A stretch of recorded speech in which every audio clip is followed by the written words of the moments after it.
Hello everyone! Welcome to Gold Residences. So, nandito kami ngayon to give you an update for our construction here at Gold. So, this is the Tower C. Ayan, so kitang-kita natin na almost finished na siya. So, the turnover will be this last quarter of 2025 and the Tower B will follow and Tower A. So, mauuna muna ma-turnover si Tower C. Hello everyone, and today we're here at SMDC Gold Residences Showroom. So, tara, let's go. So, this is the scale model. So, first we're gonna explain the scale model and then go to our showroom for the unit. So, here, this is our residential office. And so, this is the main road. And NAIA Terminal 1 is in front of Gold Residences. So, walking distance lang talaga siya. And here, this is the residential office. So, as you can see, this is the construction update also. Ayan. So, the towers in front of the main road are the residential office. And this one is the Tower C. So, kaway-kaway dyan sa mga unit owner ng Tower C Phase 1. So, mata-turn over na siya this 2025 last quarter, so probably December. And here, so if you're a unit owner here at Gold Residences, so dito po yung entrance natin. This is the main road. And here, dito po yung main entrance natin going to Phase 1 and Phase 2. Yan. So, for the Phase 1, we have 3 towers. And usually, wala talaga siyang balcony. Yan ang difference ng Phase 1 and Phase 2. So, with Phase 2, mostly have a balcony. Yan. So, in this side, yan, magandang mga units to kasi meron kang Manila Bay view. Yan. So, usually, pag may mga clients ako, ito yung mga binibigay ko ng mga units kasi maganda pag once na may balcony ka and then facing the sunset, so pwede kang magkape-kape.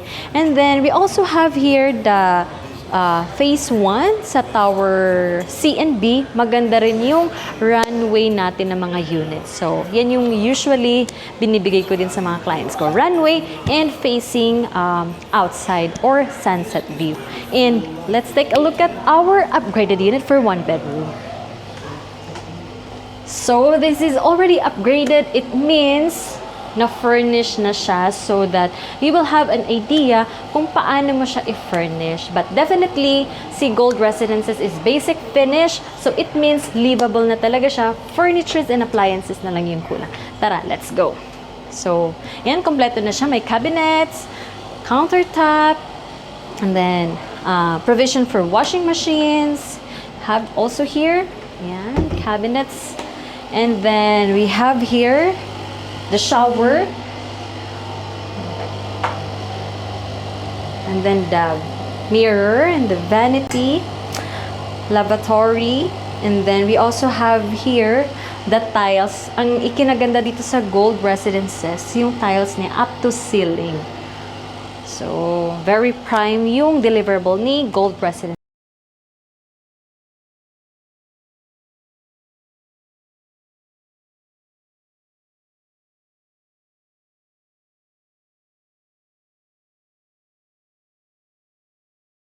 Since it is a 1 bedroom, so may partition siya. Pero yung deliverable natin sa partition is hindi ganito. Na enhance na siya kasi nga this is the upgraded unit. And we have here the bed.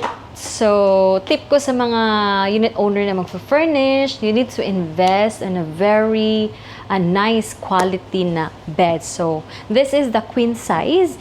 And we have here a table. So, parang hotel type ka talaga na furnishing. And we have here the aircon condenser. So, nandito yung aircon natin sa ilalim. But don't worry, kasi hindi naman naririnig yung AC natin. And usually, it's a split type AC. And if you take a look at the window here, so it's from end to end. Yan, so very nice talaga. Kahit 1 bedroom lang siya, wala siyang balcony, but still, meron pa ring light na papasok sa unit natin. So maaliwalas pa rin siyang tingnan. Alright, so we're gonna go to the other room for the 1-bedroom unit with balcony. Tara. At ngayon nandito tayo sa 1-bedroom unit with balcony, and this is the upgraded unit. So it means na-furnish na siya ni SMDC. So here, it's all the same. We have here the cabinets, the countertop, the washing machine provisions, and for the toilet and bath, it's still the same. We have here the mirror, the lavatory, kasama na po yun sa turnover, and then we have the shower, and also the same, the tiles is up to the ceiling. So yan yung ikinaganda dito sa Gold Residences. And we have here our refrigerator, microwave. If magpo-furnish kayo, kailangan lang talaga yung mga basic lang talaga yung nandito sa unit natin, yung very useful. And right here, we have our TV. Yan, so pwede ka manood ng Netflix while eating kasi nandito yung dining area natin. And of course, our living area. Ayan. And here we have a partition. So definitely sa showroom, naka-mirror talaga yung partition natin para mas malaki siyang tingnan. So another tip, if you want your unit to look like na mas malaki pa, yan, change the partition into a mirror. And then we have here the vanity table. Yan, for the girls, kailangan na kailangan natin to. And the wardrobe. Yan. So, hindi naman siya ganun kalaki. Sakto lang yung size ng wardrobe natin. And for our bed, this is also a queen size bed. Ayan. And let's go to our balcony. So, sa mga unit owner dyan na may unit dito sa Gold with balcony. Ayan. So, actually, hindi ganun kaliit yung balcony dito sa Gold Residences. Unlike with other SMDC projects, here sa balcony ng Gold, you can still put a coffee table where you can enjoy the view. If you're facing amenities, yan, you can enjoy the view of the pool.